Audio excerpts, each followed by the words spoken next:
Il se déplaçait d'une façon que personne à Hollywood n'avait jamais vue.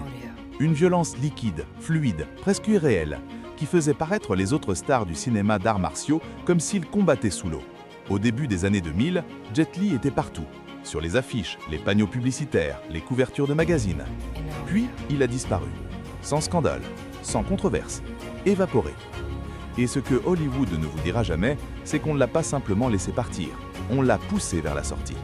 Abonnez-vous et likez cette vidéo si vous voulez qu'on continue à déterrer ces vérités que l'industrie préfère garder dans l'ombre.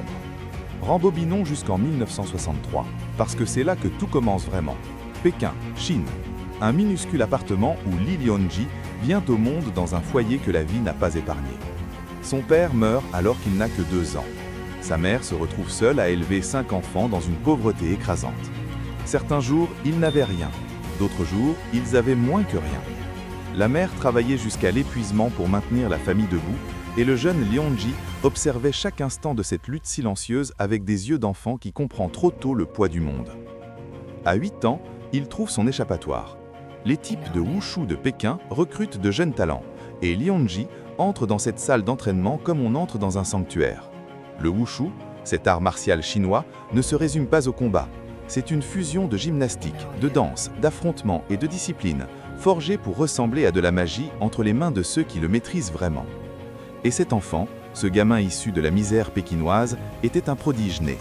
En quelques mois, les entraîneurs chuchotaient son nom entre eux. En 1 an, il dominait des adversaires 2 fois plus âgés que lui.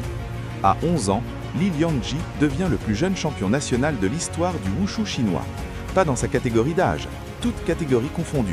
Il battait des adultes. Il recommença l'année suivante, puis encore. 5 titres nationaux consécutifs avant ses 16 ans. Sa vitesse défiait les lois de la physique. Sa précision faisait hocher la tête au maître chevronné dans un mélange d'incrédulité et d'admiration. Le gouvernement chinois remarque ce prodige. En 1974, il est envoyé en représentation devant le président Nixon lors de sa visite historique en Chine. Nixon regarde ce jeune martial artiste se mouvoir comme de l'eau animée et il aurait dit « Tu es tellement doué, pourquoi ne deviens-tu pas mon garde de corps ?» Lianji, 11 ans à peine, regarde le leader du monde occidental droit dans les yeux et répond « Je ne veux pas protéger un seul individu. Quand je serai grand, je veux protéger le 1,3 milliard de Chinois. » Cette réponse devient une légende en Chine. Elle révèle une confiance, une fierté nationale et une trempe intérieure que Hollywood s'acharnera plus tard à briser. Mais d'abord vient la gloire sur sa terre natale. En 1982, le réalisateur Zhang Xinyan confie à ce champion de Wushu de 19 ans le rôle principal du Temple Shaolin, un film de kung-fu qui va bouleverser le cinéma chinois pour toujours. Tourné avec un budget dérisoire, le film explose à travers la Chine comme une bombe culturelle. Les records du box-office s'effondrent. Du jour au lendemain, tout le monde veut apprendre le kung-fu. Le Temple Shaolin devient le 3e film le plus rentable de toute l'histoire du cinéma chinois. Et Jet Li devient un nom que chaque foyer connaît.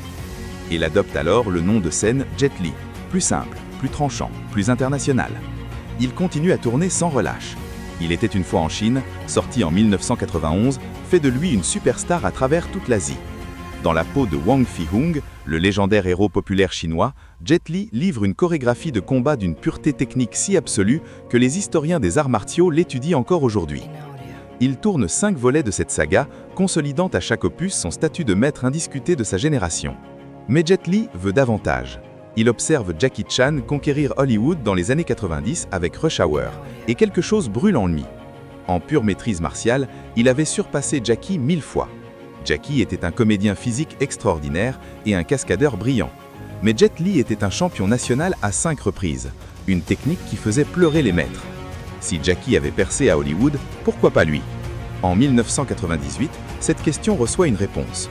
Joel Silver, le légendaire producteur de Die Hard et Matrix, cherche un antagoniste pour L'Arme 4. Pas n'importe lequel. Il lui faut quelqu'un capable de faire croire au public que cet homme peut réellement tuer Mel Gibson et Danny Glover. Silver avait vu les films hongkongais de Jet Li, observé cette vitesse surnaturelle, et il passe un coup de téléphone qui va tout changer. Jet Li débarque à Hollywood avec un anglais approximatif, mais son audition n'avait pas besoin de mots. Il bouge et toute la salle oublie de respirer. Le réalisateur Richard Donner l'engage immédiatement pour incarner Hua Xingku, un assassin des triades sans pitié. Le rôle compte à peine 20 répliques, peu importe. Quand L'Arme 4 sort en 1998, engrangeant plus de 285 millions de dollars dans le monde, le public ne parle que d'une chose en sortant de la salle. Qui était ce Chinois? Hollywood le remarque. Warner Bros. Lui propose le rôle principal de Romeo Must Die, une relecture moderne de Shakespeare plantée dans une guerre entre familles criminelles chinoises et afro-américaines. Le parier avec la superstar de R&B Aaliyah est un coup de génie marketing. La bande sonore réunit DMX et Timbaland. Le budget atteint 40 millions de dollars. Pour Jet Li, c'est le moment tant attendu, sa chance de prouver qu'il peut porter un film américain. Romeo Must Die sort en mars 2000 et ça fonctionne. 55 millions de dollars pour le week-end d'ouverture, plus de 90 millions dans le monde. Les critiques qualifient la chorégraphie de révolutionnaire, mariant le travail sur câble à un réalisme brutal. Les scènes de combat de Jet Li ne ressemblent à rien de ce que le public américain avait vu. Ni le chaos comique de Jackie Chan, ni la brutalité musclée de Van Damme ou Seagal. C'est de l'art, précis, mortel, magnifique. Les problèmes commencent immédiatement. Warner Bros. Le commercialise comme le prochain Jackie Chan, et il déteste ça. Il tente d'expliquer en interview « Jackie est un comédien qui pratique les arts martiaux. Moi, je suis un artiste martial qui fait parfois de la comédie. » Mais Hollywood n'écoute pas.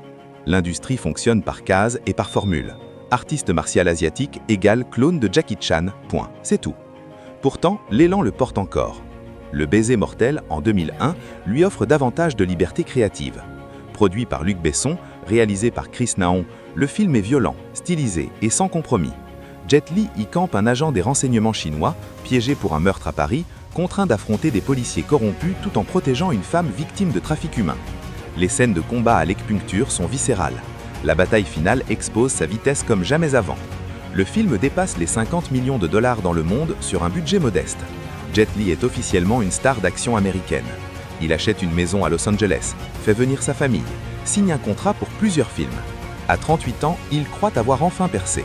Il pense que Hollywood va lui accorder le respect qu'il a arraché au prix de décennies de discipline et de 5 championnats nationaux. Il a tort. En 2002, Hero, dirigé par Zhang Yimou, le fait frôler l'immortalité. Ce n'est pas une production hollywoodienne, c'est le cinéma chinois à son plus ambitieux. Une méditation visuelle éblouissante sur le sacrifice, la loyauté et le prix de la paix. Jet Li incarne un guerrier sans nom tentant d'assassiner le roi de Qin.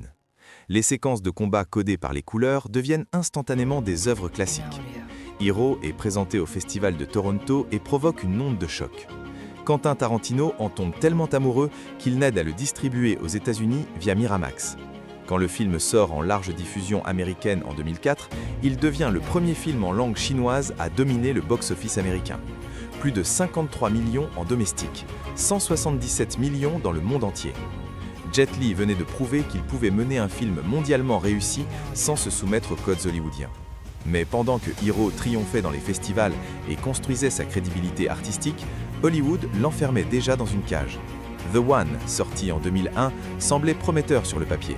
Jet Li jouant plusieurs versions de lui-même à travers des univers parallèles, traquant ses alter-ego pour devenir un être omnipotent. Science-fiction et arts martiaux, réalisé par James Wong pour 49 millions de dollars. Le film en rapporte 43 millions. Pas désastreux, mais pas le succès éclatant qu'espérait Columbia Pictures. La critique est assassine. On parle de jeux vidéo, de style creux, de substances absentes. Ce que personne ne mentionne, c'est que le scénario réduit Jet Li à une machine à tuer quasi muette, sans aucun développement psychologique. Il essaie d'apporter de la profondeur au personnage, mais les réalisateurs ne veulent qu'explosion et câbles. Puis vient Credo 2, The Grave, en 2003, et les signaux sont déjà trop clairs pour être ignorés. Associer Jet Li au rappeur DMX paraît logique sur le papier.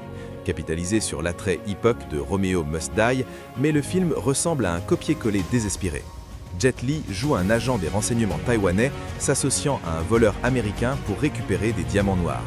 L'intrigue est absurde, les dialogues encore pires.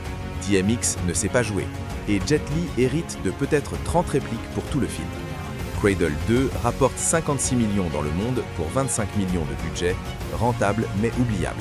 Et c'est précisément le problème. Hollywood avait trouvé la formule. Prendre l'acteur chinois pour des films d'action à budget moyen avec des stars hip-hop ou des têtes d'affiche blanches. Lui accorder un minimum de dialogue pour dissimuler son accent, le laisser se battre, encaisser l'argent, recommencer. Pendant ce temps, Jackie Chan obtient Rush Hour 3. Chow Yun-fat tourne avec Johnny Depp dans Pirates des Caraïbes des rôles qui leur donnent personnalité, humour, tridimensionnalité. Jet Li, lui, obtient Unleashed en 2005, où il joue un homme élevé comme un chien par un gangster, conditionné à combattre sur commande. Le film est en réalité bien construit, avec un vrai poids émotionnel, mais il obtient à peine une sortie en salle en Amérique, directement en vidéo sur la plupart des marchés. Les murmures à Hollywood se font plus insistants. Jet Li est difficile, son anglais n'est pas suffisant, il ne marche pas bien dans les groupes de discussion, trop sérieux, pas drôle comme Jackie, trop petit comparé à Dwayne Johnson, trop étranger comparé à Jason Statham. Toutes les excuses du monde pour expliquer pourquoi ce champion national à 5 reprises, ce talent martial générationnel, ne peut pas décrocher les rôles qu'il mérite. Mais la vraie raison pour laquelle Hollywood a renoncé à Jet Li n'était ni une question de différents créatifs, ni de stratégie marketing. La vraie raison était quelque chose qu'il ne pouvait pas contrôler. Quelque chose qui allait finalement le contraindre à quitter la carrière pour laquelle il avait tout sacrifié. Son corps se désintégrait. Nous sommes en 2006, Jet Li a 43 ans et tourne Fearless, celui qu'il annonce publiquement comme son dernier film d'arts martiaux. Pendant une scène de combat, quelque chose lâche, son dos se bloque si violemment qu'il ne peut plus bouger. L'équipe doit le porter hors du plateau. Les médecins l'examinent et lui annoncent une nouvelle qui change tout. Des décennies de wushu, des centaines de combats, des milliers de cascades, tout ça sans équipement de protection moderne, ont détruit sa colonne vertébrale. Son corps lui envoyait des avertissements depuis des années, mais il les ignorait. Les champions ne capitulent pas, les maîtres traversent la douleur. C'est ce qu'on lui avait enseigné depuis 8 ans. Mais une colonne vertébrale ne connaît pas la discipline. Ses vertèbres est comprimées, ses disques herniés, ses nerfs coincés. Certains jours, marcher lui était presque impossible. D'autres jours, la douleur était si intense qu'il ne pouvait pas dormir. Puis vient le diagnostic qui allait mettre un terme définitif à sa carrière d'action. L'hyperthyroïdie. Sa glande thyroïde produisait des hormones en excès, plongeant tout son métabolisme dans le chaos. Palpitations cardiaques, perte de poids rapide, fatigue si écrasante qu'il dormait 12 heures pour se réveiller épuisé. Faiblesse musculaire, chez un homme dont les muscles avaient été le gagne-pain depuis son enfance. La condition était gérable avec des médicaments, mais signifiait que son corps ne pouvait plus supporter les exigences physiques du cinéma d'action. Hollywood l'apprend et tout change d'un jour au lendemain. Les compagnies d'assurance qui couvrent les productions cinématographiques examinent le dossier médical de Jet Li et soit refusent de l'assurer, soit exigent des primes si élevées que les studios ne peuvent plus se les permettre. C'est la réalité croade et commerciale qui se cache derrière chaque carrière hollywoodienne, celle dont personne ne parle. Si vous ne pouvez pas être assuré, vous ne pouvez pas être embauché. Peu importe votre talent, peu importe vos fans. Si la compagnie d'assurance dit non, c'est terminé. Jet Li tente de continuer. Le Royaume interdit, en 2008, l'associe enfin à Jackie Chan dans un film conçu autour des deux légendes. Incarner le moine silencieux face au Lu Yan de Jackie aurait dû être le rêve ultime. 2 icônes, un seul film. Mais sur le plateau, tout le monde peut voir Jet Li se battre. Les cascades qui lui prenaient autrefois un seul essai deviennent maintenant 5, puis 10. Les harnais qui devaient être fluides le laissent haletant. Jackie, 5 ans plus âgé, tourne autour de lui avec une facilité déconcertante. Le film rapporte 128 millions dans le monde, mais critiques et fans remarquent tous la même chose. Jet Li semble lent, fatigué, comme une copie délavée de lui-même. Les vidéos virales comparant ses combats dans Il était une fois en Chine aux ceux du Royaume sont dévastatrices. Le même homme, un corps différent. Le temps avait rattrapé le guerrier sans aucune clémence. Puis viennent les Expendables en 2010, et cela semble un temps être la solution idéale. Stallone réunit toutes les stars d'action de plus de 40 ans pour une explosion nostalgique de testostérone et de poudre à canon. Jet Li, Jason Statham, Dolph Lundgren, Randy Couture, Terry Crews, tous conduits par Stallone lui-même. Jet Li n'a pas apporté le film tout seul. Il doit juste apparaître, délivrer quelques coups, toucher son chèque et rappeler au public pourquoi il l'avait adoré. Mais Stallone l'utilise à peine. Jet Li n'apparaît que 10 minutes dans le premier opus, obtient un rôle légèrement plus important dans le second, puis disparaît essentiellement du troisième. Des rumeurs circulent selon lesquelles Stallone était frustré par les limitations de Jet Li. Il ne pouvait plus tenir les longues prises, ni supporter les rythmes de tournage brutaux. Les coûts d'assurance pour ces cascades étaient astronomiques. Alors Stallone redistribue son temps à l'écran à des stars d'action plus jeunes et plus solides. Jet Li confie plus tard dans des interviews en chinois que l'expérience des Expendables l'a profondément blessé. J'ai consacré toute ma vie à être le meilleur artiste martial possible. J'ai remporté 5 championnats nationaux. J'ai fait des films qui ont inspiré des millions de personnes. Et à la fin, Hollywood m'a traité comme quelque chose de jetable. Ce mot, jetable, prononcé par un homme qui n'avait rien été d'autre que irremplaçable dans le cinéma chinois pendant 3 décennies.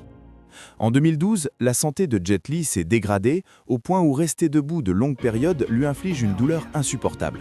Des photos circulent en ligne le montrant fragile, presque vieilli prématurément à seulement 49 ans. Les fans s'affolent, les rumeurs explosent sur les réseaux sociaux. Certains prétendent qu'il est mourant, d'autres qu'il est devenu moine et a renoncé à la vie matérielle. La vérité se situe quelque part entre les deux, plus complexe et plus humaine. Le corps de Jet Li avait tout donné aux arts martiaux de ses 8 ans à ses 50 ans. Il exigeait maintenant d'être payé en retour, et la facture était plus lourde que ce qu'Hollywood était prêt à régler. Mais l'effondrement physique n'était que la moitié de l'histoire. Ce qui allait suivre révèle la raison profonde pour laquelle Hollywood ne l'avait jamais vraiment accueilli.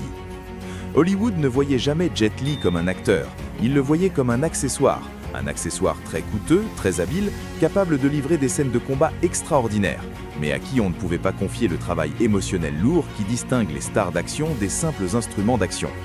Observez les rôles qu'ils lui ont proposés. L'assassin chinois silencieux, le gangster chinois mystérieux, le guerrier chinois noble en quête de vengeance. Vous remarquez le schéma ? Chaque personnage est défini par sa Chineseness en premier, et par son humanité en second. Son appartenance ethnique n'était pas une composante de son personnage, c'était son personnage. Comparé à Jackie Chan, oui, Jackie jouait des personnages chinois, mais on leur donnait de la personnalité, de l'humour, de la vulnérabilité, du charme. L'inspecteur Lee dans Rush Hour était un être humain complet qui se trouvait être chinois. Le public s'attachait à lui parce que le scénario le rendait attachant au-delà de ses arts martiaux. Jet Li a rarement bénéficié de cette attention. Romeo Must Die lui offrait une romance avec Aaliyah, mais le studio a reculé au dernier moment. Des groupes de discussion auraient soi-disant réagi négativement à un baiser interracial, alors ils l'ont coupé. Le film se termine sur une accolade et on peut lire la déception sur le visage de Jet Li dans cette scène. On lui avait promis une vraie histoire d'amour, puis on la lui avait reprise. Encore plus grave, l'exploitation de la barrière linguistique. L'anglais de Jet Li s'est considérablement amélioré tout au long des années 2000, mais les réalisateurs maintenaient son dialogue au minimum. Ils prétendaient que le public n'accepterait pas son accent, mais c'était un mensonge. Arnold Schwarzenegger avait un accent autrichien épais durant toute sa carrière et est devenu la plus grande star d'action de l'histoire. Stallone bafouille ses mots et personne ne s'en plaint. L'accent de Jackie Chan était plus marqué que celui de Jet Li et on lui construisait des films entiers autour de sa personnalité. La vérité, c'est que Hollywood utilisait la langue de Jet Li comme un prétexte pour le maintenir silencieux, parce que les Chinois silencieux collaient mieux à leurs stéréotypes. L'étranger mystique et dangereux qui n'a pas besoin de parler parce que la violence est son langage. Plus facile à vendre, plus simple à mettre en marché, plus confortable que de le traiter comme un vrai acteur méritant un développement de personnage. Des rôles qui auraient dû lui revenir sont allés ailleurs. Le maître des arts martiaux dans les suites de Matrix est confié à Colin Chou. Jet Li était en négociation, mais les Wachowski voulaient qu'il soit battu par Neo, et son orgueil ne pouvait pas s'y résoudre. Avec le recul, il a admis que c'était probablement une erreur, mais après des années passées à être traité comme une star d'action de second rang par Hollywood, il avait besoin de sentir que son personnage comptait. Pendant ce temps, Donnie Yen obtenait Ip Man, Tony Jaa décrochait Hang Bak, des visages plus frais avec une liberté créative que Jet Li n'avait jamais connue. Hollywood est passé à autre chose, faisant prétendre qu'il n'avait jamais porté le cinéma d'arts martiaux chinois pendant 15 années. Mais voilà le paradoxe final. Jet Li avait cessé de s'en préoccuper. Quelque part entre les blessures et les rôles insultants, il avait trouvé quelque chose de plus important que la gloire hollywoodienne. Il avait trouvé la paix. Le bouddhisme avait toujours été partie de la vie de Jet Li, mais à partir du milieu des années 2000, il en devient le centre, non pas comme une fuite de l'échec, mais comme un choix délibéré de prioriser le sens sur la renommée. Il avait passé 40 ans à chasser la perfection, la technique parfaite, les films parfaits, le succès parfait. Et où tout cela l'avait conduit ? Riche, mais brisé. Chalonde, mais épuisé. Respecté en Asie, mais jetable à Hollywood. Puis 2004 arrive. Le tsunami de l'océan Indien tue plus de 230 000 personnes. Jet Li se trouve aux Maldives avec sa famille quand les vagues déferlent. Ils s'en sortent de justesse, regardant depuis les hauteurs l'océan engloutir tout ce qui se trouvait en dessous. Des gens meurent à quelques mètres de lui, des enfants emportés tandis que leurs parents hurlaient. L'arbitraire de la survie ébranle quelque chose de fondamental dans sa compréhension de l'existence. Il revient de ce voyage transformé. Il commence à étudier sérieusement la philosophie bouddhiste. Il se forme auprès de moines. Il comprend que tout ce qu'il avait poursuivi, la gloire, l'argent, le legs, n'était que fumée, impermanent, illusoire. En 2007, il fonde la fondation One, dédié à l'aide aux victimes de catastrophes et à la lutte contre la pauvreté en Chine. Il y investit des millions de ses propres deniers. Il se rend personnellement dans les zones sismées, aide les victimes, bâtit des maisons, distribue des vivres. Sans coup de publicité, sans paparazzi. Il arrive, travaille aux côtés des volontaires et repart. Quand le séisme de Sichuan dévaste la Chine en 2008, faisant plus de 69 000 morts, Jet Li y est en quelques jours. Pendant que d'autres célébrités tweetaient leurs condoléances, il sortait des corps des décombres. Sa fondation lève plus de 100 millions de yuan pour les efforts de secours. Les médias chinois commencent à l'appeler Bodhisattva, le considérant non plus comme une star d'action, mais comme un guerrier humanitaire. Hollywood ne remarque rien. Les journalistes américains continuent de lui demander quand sortira son prochain film d'action. Il explique qu'il en a fini avec la violence, même fictive, qu'il veut maintenant promouvoir la paix. Ils acquiescent poliment, puis reposent la même question sur la prochaine suite des Expendables. Le fossé est total. Jet Li cherchait à transcender l'image qu'il avait rendue célèbre, et Hollywood ne concevait pas pourquoi quelqu'un voudrait volontairement tourner le dos à la gloire. À ses yeux, il était sur le déclin, utilisant la spiritualité comme un alibi pour sauver la face. À ses yeux, il n'avait simplement rien compris. En 2010, il livre dans une interview une formule qui résume toute sa philosophie. Quand j'étais plus jeune, je voulais être célèbre. Je voulais que tout le monde connaisse mon nom. Puis je suis devenu célèbre et j'ai réalisé que cela ne voulait rien dire. La fame, ce sont juste les pensées des autres sur vous. Ce n'est pas réel. La seule chose réelle, c'est la façon dont vous traitez les gens et si vous laissez le monde meilleur que vous ne l'avez trouvé. La famille devint sa priorité absolue. Marié à Nina Litchi depuis 1999, père de 2 filles avec elle et de 2 enfants issus d'une première union, il avait longtemps été un père absent, toujours en tournage, consumé par l'ambition. Désormais, il entraîne les équipes sportives de ses filles, assiste à chaque événement scolaire, cuisine le dîner. L'homme qui avait combattu sur les écrans pendant 40 ans apprenait à exister pleinement, hors de l'image.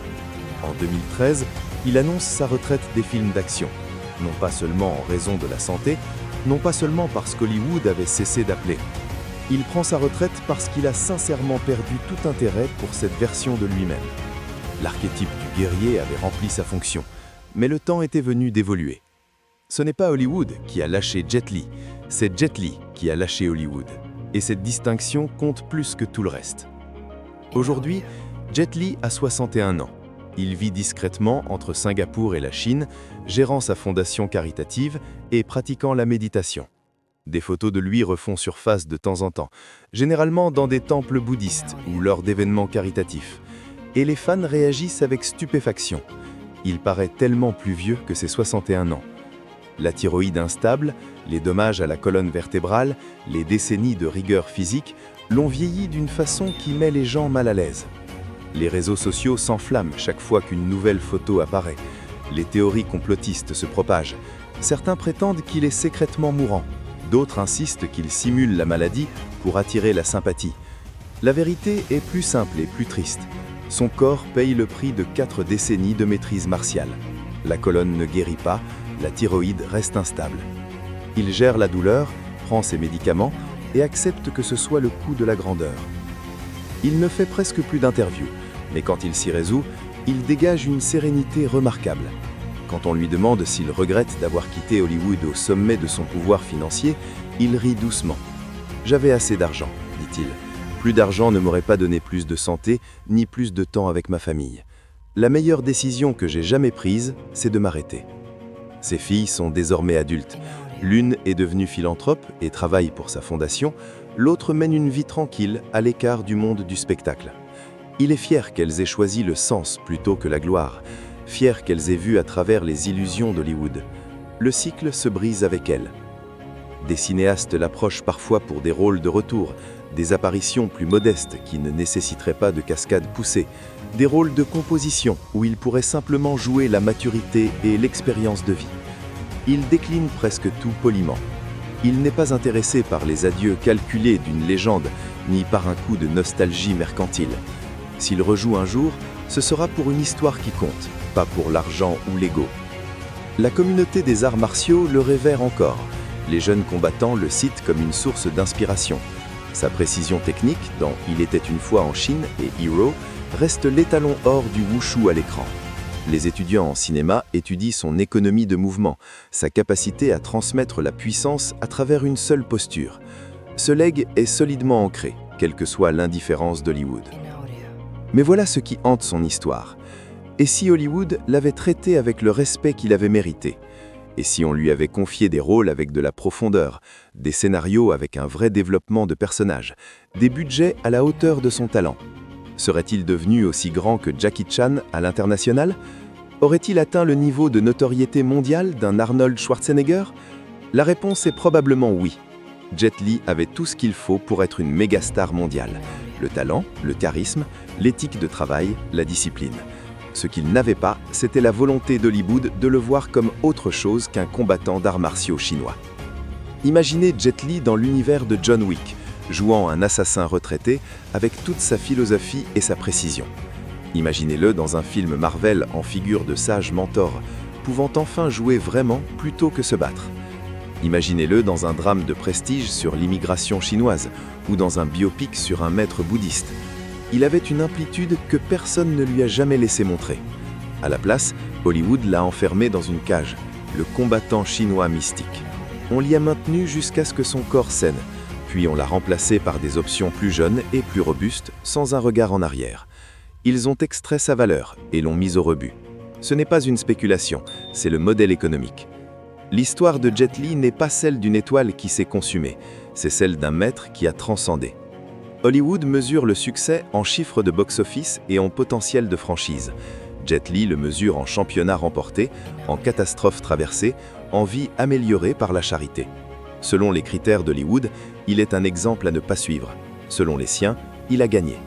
Il a tourné le dos à une industrie qui ne l'a jamais vraiment reconnu à sa juste valeur. Et il a trouvé quelque chose de supérieur. La paix, le but, la présence. L'homme qui bougeait plus rapidement que quiconque à l'écran a appris que la vraie vitesse résidait dans le fait de ralentir. Le guerrier qui avait combattu pendant 40 décennies a compris que la vraie force était dans le lâcher-prise.